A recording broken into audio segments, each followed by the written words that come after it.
Varuh človekovih pravic Peter Svetina je ob koncu lanskega leta predstavil ugotovitve iz posebnega poročila o dostopnosti centrov za socialno delo za gibalno in senzorno ovirane invalide.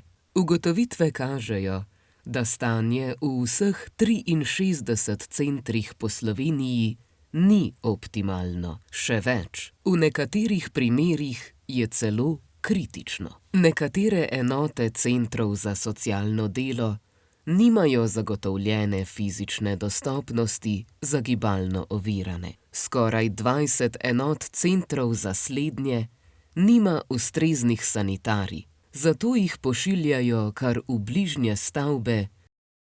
4 enote centrov za socialno delo še lani niso imele zagotovljene fizične dostopnosti svojih prostorov za gibalno ovirane.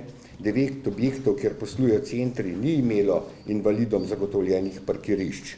18 enot centrov za socialno delo ni imelo sanitarij dostopnih za invalide. Velika večina, to je 94% enot centrov za socialno delo, nima taktilnih oznak za orientacijo slepih in slabovidnih. Reliefnih napisov in simbolov ter napisov v Braillovi pisavi ni zagotavljala nobena enota centrov za socialno delo.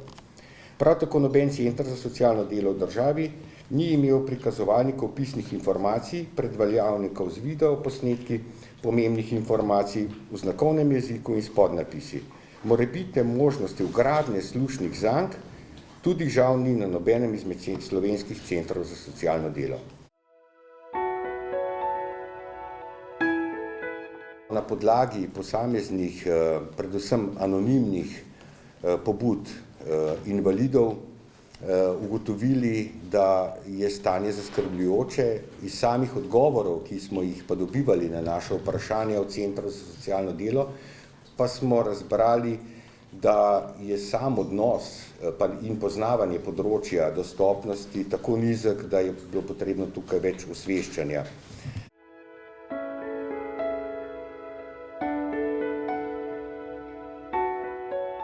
Smo v bistvu pravili posebno poročilo o dostopnosti za gibalno in senzorno ovirane v slovenskih centrih za socialno delo. To raziskavo smo izvedli v vseh enotah centrov za socialno delo po Sloveniji. Ugotovitve so žal zelo zaskrbljujoče. Ne glede na to, da je številka sama po sebi izgleda 75% slovenskih centrov za socialno delo je dostopnih za gibalno ovirane, pa je vseeno ta številka zelo majhna, ker to pomeni, da jih kljub temu četrtina še vedno ni dostopna in gibalno ovirani invalidi ne morejo opraviti storitev pri njih.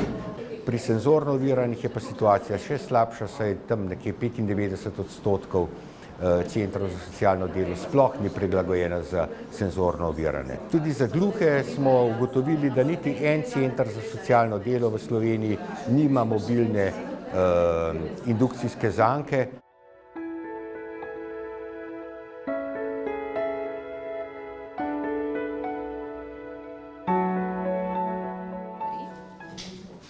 Varuh človekovih pravic je ugotavljal tudi, da gluhi večinoma uporabljajo storitve s pomočjo tolmačev pri urejanju zadev pri socialnem delavcu, to je res. Vendar pa, ko smo sami šli na teren, opažamo tudi, da socialni delavci del bremena prenesejo na tolmače, da tolmač potem pomaga gluhi osebi urediti njihove pravice in pa to močno zavračamo.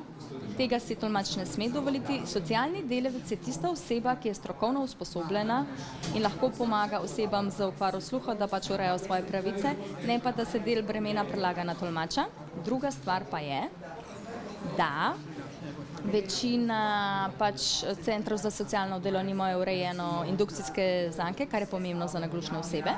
Za gluhe in naglušne dodatno težavo predstavlja tudi sistem naročanja v CSD, ki v večini primerov poteka prek telefona. Gluha oseba zato torej ponovno potrebuje tolmača. Zveza gluhih in naglušnih Slovenije je predlagala rešitev, in sicer naročanje prek spleta, kot denimo za zdravstvene preglede.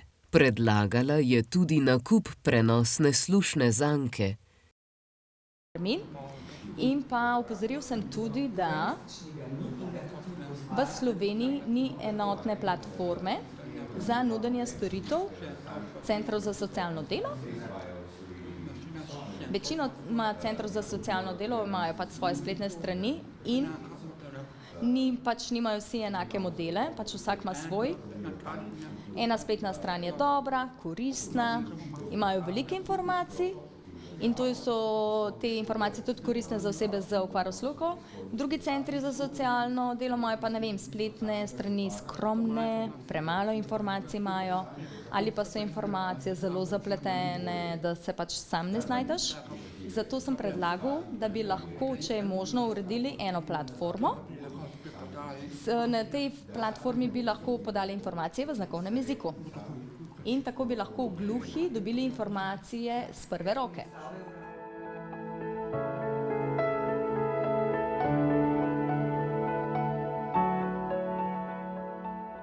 Danes smo na Zvezi društev slepih in slabovidnih Slovenije zelo veseli, da se govori o dostopnosti državnih inštitucij, kjer se je pokazalo, kako daleč smo od želenega stanja. Za področje slepote in slabovidnosti je zelo malo prilagojenega tako z vidika prostorske kot tudi informacijske dostopnosti za nas. Mi upamo, da takšno poročilo zbode koga na ustreznem mestu in ga bo vzpodbudilo, da bo morda naredil kaj tudi na področju, kot se je na koncu povedal gospod varuh, inšpekcijskih služb, ki se izmotavajo, da dostopnost ni njihovo področje, pa bi pravzaprav vse inšpekcijske službe morale vključevati v svoje ocenjevanje tudi dostopnost. Saj bi država morala že v zelo kratkem času omogočiti precejšnjo mero dostopnosti, ne tako, kot smo danes slišali, samo nekaj odstotkov.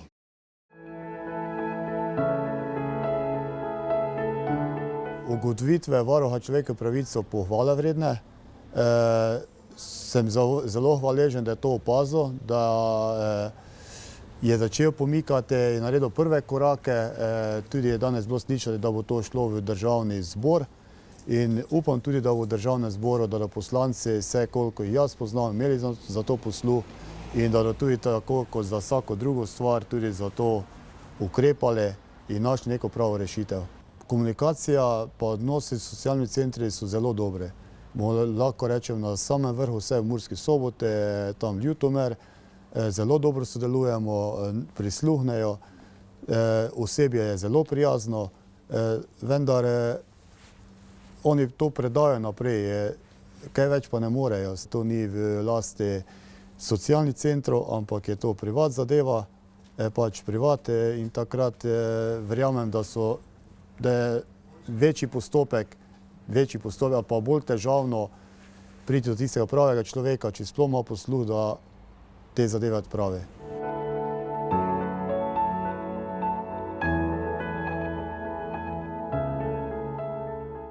Invalidom in invalidskim organizacijam svetujem, da so proaktivni, da se zavzemajo za pravice invalidov in jih trdno zastopajo, ne nazadnje, da se obrnejo tudi na nas in bomo pri tem pomagali.